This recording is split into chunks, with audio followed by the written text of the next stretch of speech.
कुछ साल पहले जॉम्बी महामारी अचानक दुनिया पर हमला करती है, जिससे लाखों लोगों की मौत हो जाती है और जिंदा बचे हुए लोग मजबूर होकर सुरक्षित जगहों में छिप जाते हैं और पूरी दुनिया जॉम्बियों के हवाले हो जाती है। अब कहानी में हम राइली और माइक को देखते हैं, जो एक उजड़े हुए शहर को देख रहे हैं जिसे जॉम्बियों ने घेर रखा है। वे नोटिस करते हैं कि कुछ जॉम्बी अपनी पिछली जिंदगी की अधूरी यादों में वही काम करने की कोशिश कर रहे हैं। कुछ टूटे औजारों से म्यूजिक बजाने की कोशिश कर रहे हैं और बिग डैडी नाम का जॉम्बी गैस नोजल पकड़कर एक ऐसी कार में पेट्रोल भरने की कोशिश कर रहा है जो वहां है ही नहीं। राइली सोचता है कि शायद जॉम्बी पहले से ज्यादा समझदार हो रहे हैं और यह बात उसे परेशान करती है। तभी बिग डैडी गुर्राता है क्योंकि पास खड़े इंसानों की गंध आ जाती है, इसलिए दोनों जल्दी से वहां से निकल जाते हैं। इधर चोलो और उसकी टीम कुछ बॉक्स फेंकने के लिए एक कूड़े वाली जगह पर आते हैं, जहां वो एक तड़पते हुए जॉम्बी को देखकर तुरंत उसके सिर में गोली मार देते हैं। आखिरी बॉक्स फेंकते समय उससे खून टपक रहा होता है। कुछ देर बाद राइली और माइक को अचानक एक अजीब चेहरे वाला आदमी दिखाई देता है। माइक उसे शूट करने वाला होता है, लेकिन राइली उसे रोक देता है और बताता है कि यह उनका साथी चार्ली है। अब राइली अपनी टीम से आसमान में आतिशबाजी करने को कहता है और तीनों लौटकर डेड रेकनिंग पहुंचते हैं, एक भारी बख्तरबंद वाहन जिसे राइली ने डिजाइन किया था। चोलो और उसकी टीम भी वहां पहुंच जाती है और पता चलता है कि ये लोग रात में डेड रेकनिंग लेकर जॉम्बियों से भरे शहरों में सामान लेने जाते हैं। राइली चोलो को चेतावनी देता है कि जॉम्बी अब सोचते हैं और शायद एक दूसरे से बात भी करते हुए दिखाई दे रहे हैं, लेकिन चोलो उसकी बात को मजाक में टाल देता है। चोलो बाइक पर निकलता है और माइक उससे पूछता है कि वे हमेशा रात में ही क्यों निकलते हैं। चोलो बताता है कि अंधेरा जरूरी है ताकि वे आतिशबाजी चला सकें, जिसे देखकर जॉम्बी अट्रैक्ट होकर रुक जाते हैं और उनका ध्यान भटक जाता है। इंसान शहर में गाड़ियों और बाइकों से सामान इकट्ठा करते हैं और ध्यान भटके जॉम्बियों को मारते जाते हैं, लेकिन उन्हें यह दिखाई नहीं देता कि बिग डैडी आतिशबाजी से बिल्कुल प्रभावित नहीं होता। वह बाकी जॉम्बियों को भी जागने की कोशिश कर रहा है और जब सभी लोग जॉम्बियों को मारते हैं तो यह देखकर बिग डैडी को बहुत गुस्सा आता है और वो एक जॉम्बी का सिर कुचल देता है। तभी आतिशबाजी बंद हो जाती है और एक जॉम्बी राइली की जीप के बहुत पास आ जाता है, लेकिन राइली उसे मार देता है। वह डेड रेकनिंग से कांटेक्ट करता है और पता चलता है कि आतिशबाजी लॉन्चर जाम हो गया है। वह सबको वापस लौटने का ऑर्डर देता है। सब लोग भागते हुए वापस आते हैं और डेड रेकनिंग रास्ता साफ करने के लिए जॉम्बियों पर लगातार गोलियां चलाती है और कई धमाके करती है। राइली देखता है कि चोलो अभी तक नहीं लौटा और उसे कॉल करता है, लेकिन चोलो उससे कहता है कि उसे पहले एक काम करना है। इसके बाद माइक, चोलो और फॉक्सी एक दुकान में शराब लेने जाते हैं। जैसे ही चोलो फ्रिज खोलता है, एक जॉम्बी बाहर कूदकर उस पर हमला कर देता है, लेकिन चोलो कैसे भी करके स्पीयर गन से उसे मार देता है। चोलो एक सिगरेट बॉक्स खाली करके माइक को उठाने के लिए कहता है। माइक जैसे ही काउंटर के पास हाथ ले जाता है, एक छिपा जॉम्बी उसका हाथ काट लेता है। माइक डरकर बाहर की ओर भागता है और जॉम्बी उसका पीछा करता है। तभी राइली वहां आ जाता है और उस जॉम्बी को गोली मार देता है। राइली माइक की मदद करना चाहता है, लेकिन चोलो चाहता है कि माइक जॉम्बी बनने से पहले उसे मार दे। बहस के दौरान माइक खुद को गोली मार लेता है। राइली काफी उदास होता है और सभी को वापस लौटने को कहता है। इधर राइली की टीम जब वापस आ रही होती है, तब बिग डैडी एक बाइक वाले को पकड़ने की कोशिश करता है, लेकिन उसके बजाय एक बंदूक पकड़ लेता है और गुस्से में गुर्राता है। वह बाकी जॉम्बियों को साथ लेकर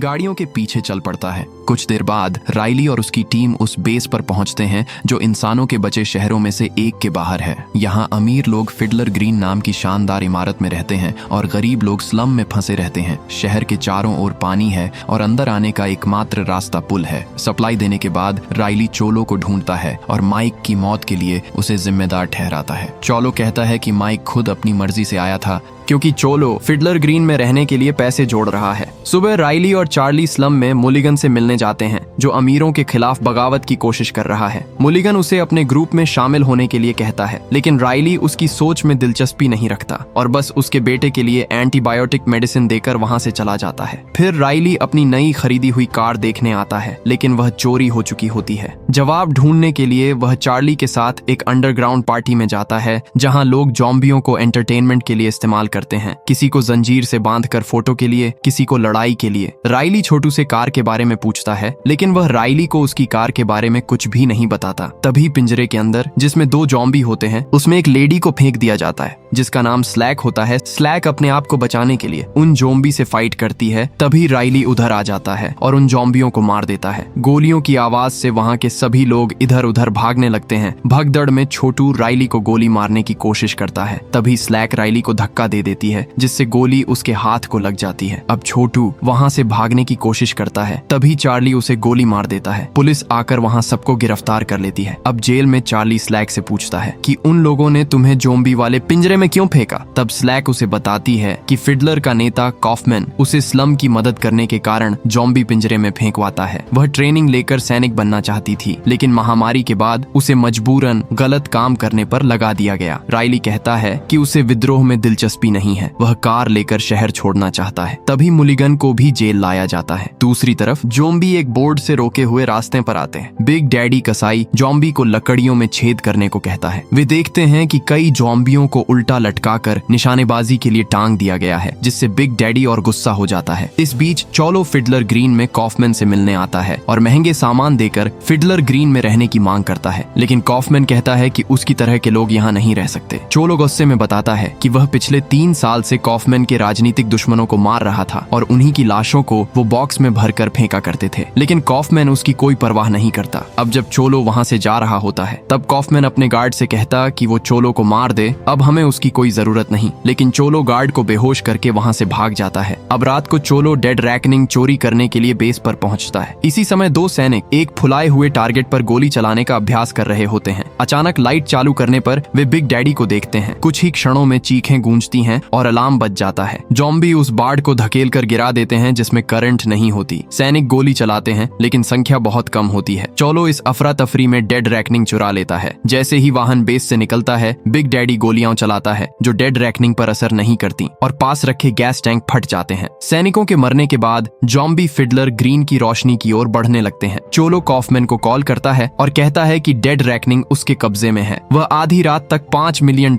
एक नाव पर भेजने को कहता है, वरना वह फिडलर ग्रीन को उड़ा देगा। कॉफमैन इनकार कर देता है और राइली को जेल से निकलवाता है क्योंकि उसे वहीं वापस ला सकता है। राइली अपने दोस्तों की रिहाई और हथियारों के बदले इस काम के लिए तैयार हो जाता है, लेकिन वह कॉफमैन पर भरोसा नहीं करता। इस बीच चोलो माउस को बंदरगाह भेजता है, लेकिन वहाँ ज़ॉम्बी माउस को मार डालते हैं। उधर बिग डैडी और सारे ज़ॉम्बी नदी के सामने रुकते हैं, लेकिन बिग डैडी रोशनी के प्रतिबिंब को देखकर पानी में उतर जाता है और बाकी ज़ॉम्बी भी उसका पीछा करते हैं। क्योंकि उन्हें सांस लेने की जरूरत नहीं होती, वे आराम से नदी पार करने लगते हैं। राइली डेड रैकनिंग के रास्ते का पता लगाकर समझता है कि कोलो मिसाइल लॉन्च करने के लिए पहाड़ी पर जा रहा है। स्लैक शॉर्टकट लेती है ताकि वे पहले पहुंच सकें। अब वो लोग उस जगह पर पहुंच जाते हैं जहां से चोलो डेड रेकनिंग लेकर आ रहा होता है। वहां पहुंचकर मॉटाउन और पिल्सबेरी गद्दारी करने का सोचते हैं, लेकिन पिल्सबेरी राइली की तरफ से होता है और वह मॉटाउन को बेहोश कर देता है। जब चोलो आकर मिसाइलें तैयार करने का आदेश देता है, राइली उसे चेतावनी देता है कि इससे मासूम लोग भी मारे जाएंगे। चोलो कहता है कि कॉफमैन उससे भी ज्यादा बुरे काम कर रहा है। शहर में दूसरी तरफ ज़ॉम्बी अंदर घुस चुके होते हैं और हर तरफ मार काट मची होती है। वे इंसानों के हथियार सीख लेते हैं। एक ज़ॉम्बी बंदूक चला रहा होता है, दूसरा मजदूर ज़ॉम्बी सैनिक का हाथ काट देता है जिसमें ग्रेनेड होता है और ग्रेनेड सैनिक के नीचे जाकर फट जाता है। आधी रात होती है लेकिन मिसाइलें लॉन्च नहीं होती। राइली बताता है कि उसने गुप्त रूप से मिसाइल सिस्टम निष्क्रिय कर दिया था और वह डिवाइस फेंक कर तोड़ देता है। चोलो उसे मारने के लिए हमला करता है, पर तभी मॉटाउन होश में आती है और गोली चलाने लगती है। तभी एक ज़ॉम्बी उसे भी काट लेता है और स्लैक उसे मार देती है। चार्ली फॉक्सी को काबू कर लेता है और डेड रेकनिंग पर कब्जा ले लेता है। राइली देखता है कि चोलो घायल है और शायद जीवित न रहे।